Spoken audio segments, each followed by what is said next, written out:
What's happening, everyone? Superman has returned, and I could not be happier. I have been waiting for this kind of Superman movie ever since I was a child. For me, I grew up meeting Superman through the animated medium. I first met him in Justice League, then I watched some episodes of Superman the Animated Series. I proceeded to watch all of his movies, like Superman Doomsday, Death of Superman, All-Star Superman, Superman vs. the Elite, so on and so forth. That was the Superman I grew accustomed to, the Superman that I fell in love with, and I had never seen him be properly adapted onto the big screen until today. Not to say any of the Superman that came before him are bad. I enjoyed every Superman movie that has come out prior to this, but they never truly encapsulated what I loved about the character. The closest Superman that had ever done that was probably Tyler Hoechlin Superman in Superman and Lois. That is the ideal Superman and my favorite Superman that's been done in live action. This hits the mark for what I wanted to see on the big screen. And James Gunn had a daunting task with this movie, because instead of starting at an origin point for the universe, he dropped us into the middle of a universe that has an extensive amount of lore. The movie opens up with the title card letting you know that there is a massive amount of time that we do not know about. There are hundreds of years of things we haven't seen happen prior to the events of this movie beginning with Superman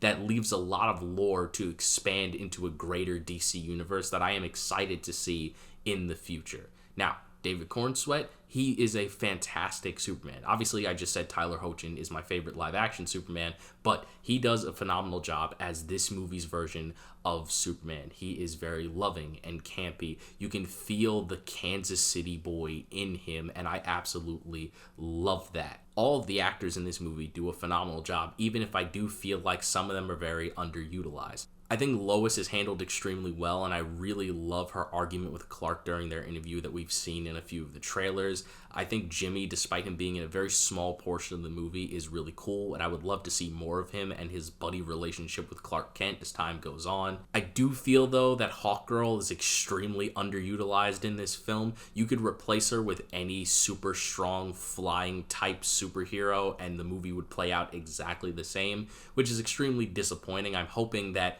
in future installments and things that she shows up in, like I know she's going to be in the upcoming Peacemaker season, I hope she gets a lot more to do that gives her more presence, because I do like the actress that plays her, and I would like to see her have more to do. Focusing more back on the Man of Steel himself, he really takes the show with this movie. I've seen a lot of complaints about Superman being very angry in a lot of the trailers, and I feel like that's more just out of context clips giving people a poor idea of how his character is. Any moment that he's yelling or angry or upset, depressed or whatever in the movie, it has a deep-rooted reason into what's happening with the narrative that feels like it plays into context with everything going on. There was never once in the movie that I felt like Clark or Superman felt out of character like I have in previous Superman adaptations. Obviously, I'm not that big of a fan of Zack Snyder's Man of Steel, and in that movie I felt that Clark and Superman had a lot of things about their character that didn't feel natural to me, and in this, it's the exact opposite. Everything that happened in this movie very much felt in line with how I perceive Clark Kent and Superman. And if you are a fan of Zack Snyder's Man of Steel, this movie probably isn't going to be for you. It is extremely goofy and campy while keeping a serious and heartfelt tone at its emotional core, but it doesn't have the dark and over-serious, mature vibes that Man of Steel had, and I feel like if you go into this movie hoping it's going to have any semblance of similarity to that, you're going to be extremely disappointed. This movie doesn't treat itself like it's a joke, but it does embrace the ridiculousness of comics, unlike that movie did, so I feel like you're not going to get what you're asking for with this movie, and it's going to make you hate it.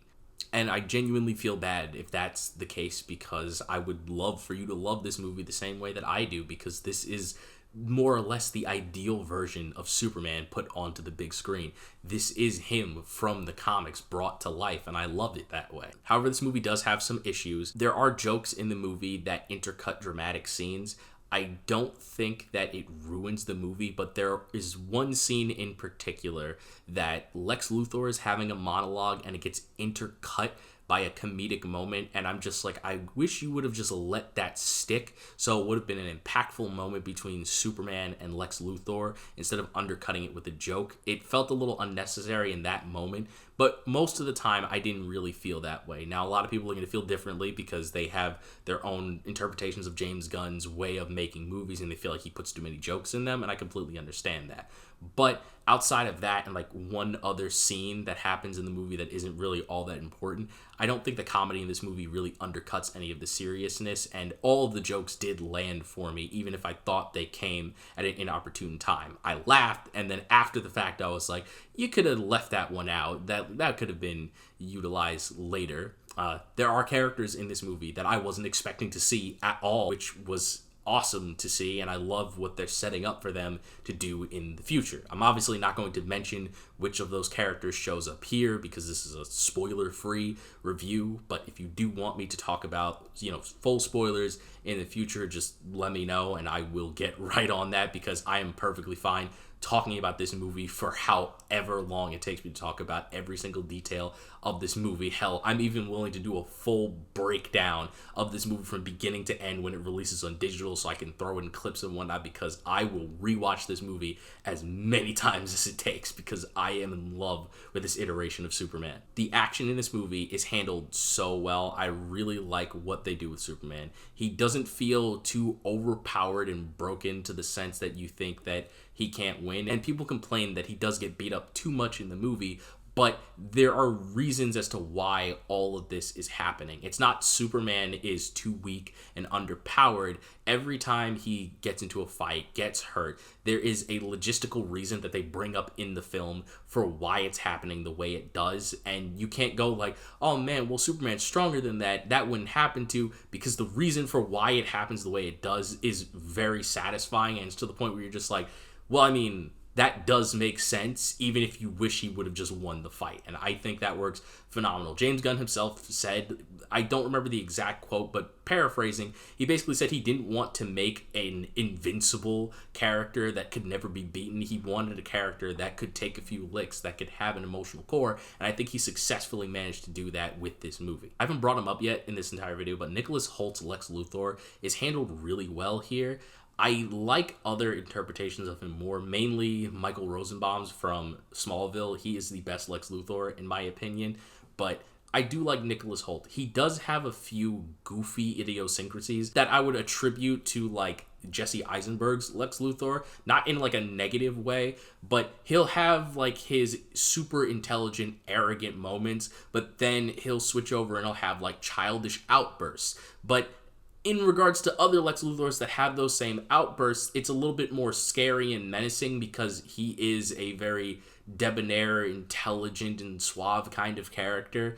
But Nicholas Hoult, he brings a level of childishness to the character that isn't negative. It just puts on the inner thoughts of Lex Luthor and the inner negative characteristics of him to a more visible medium so that you can actually see it, instead of it being like, okay, Lex Luthor is like a child throwing a tantrum because he can't beat Superman. You can see it more on display rather than it just being something you're interpreting based off of his actions. I hope I made that make sense. It's kind of hard to explain without being capable of showing it to you. And of course, Crypto, my beautiful Crypto, phenomenal in the movie. I absolutely loved him. He was so cute. He was so funny. He just worked so well in the movie. I am so happy we actually get a Superman that has Crypto. There's actually a joke in Superman and Lois where they bring up the fact that Superman has never had Crypto in a live-action medium before, and now we finally have him, and he's perfect. He's just the way I would have loved Crypto to be, and I love the explanation of where he came from in the movie, because Crypto's kind of just here the entire movie, but they do explain why he's just here, and they'll have you thinking about it a little bit, because Superman mentions in a brief line early in the movie why Crypto is around, and you're kind of going to stop, hear that, and be like, wait a second, hold on a second, what he just said sounds weird. Why did he say it like that? Because it sounds like something that, hold on, what does that even mean? I need you to explain that. And they do end up explaining it by the end of the movie, and I think that was awesome. I think it works really well, and I'm interested to see where that's going in the future. But yeah, at the end of the day, I love Superman. This movie is what I have been waiting for my entire life, to see a Superman that embodies what I love about the character. What made me truly become a Superman fan growing up, and I actually get to see it on the big screen. I got to experience it the best way possible. Comfy, reclined seats, IMAX screen, had some good food in front of me, and no one was freaking out in the theater. It was just peace, quiet, and Superman. There were moments in this movie that left me speechless, that had me covering my mouth, tears welling up because of how well it was executed, and I can't wait to go and see this movie again. So if you're someone who loves Superman, you've been a fan, you've read the comics, seen the animated stuff, you've been waiting to see the purest version of Superman adapted from the comics, he's here. He is up in the sky. He's waiting for you to look up and see him, and you definitely have to go and check this movie out. And if you end up not liking this movie, I'm sorry that happened for you. If you wanted something different out of it, you wanted it to be more mature, you wanted it to be more Zack Snyder's, or any other reason that you ended up hating this movie, that's unfortunate, and I really do hope that one day you get to experience a Superman movie or comic or show or whatever that appeals to what you like, because, nobody likes not liking things. But for me, this is exactly what I wanted, and I cannot wait to see more what happens in this gods and monsters phase of the DC universe. So, without further ado, I am the innocent villain. Remember, folks, you're innocent until proven villainous, and get out there and go see the Man of Tomorrow.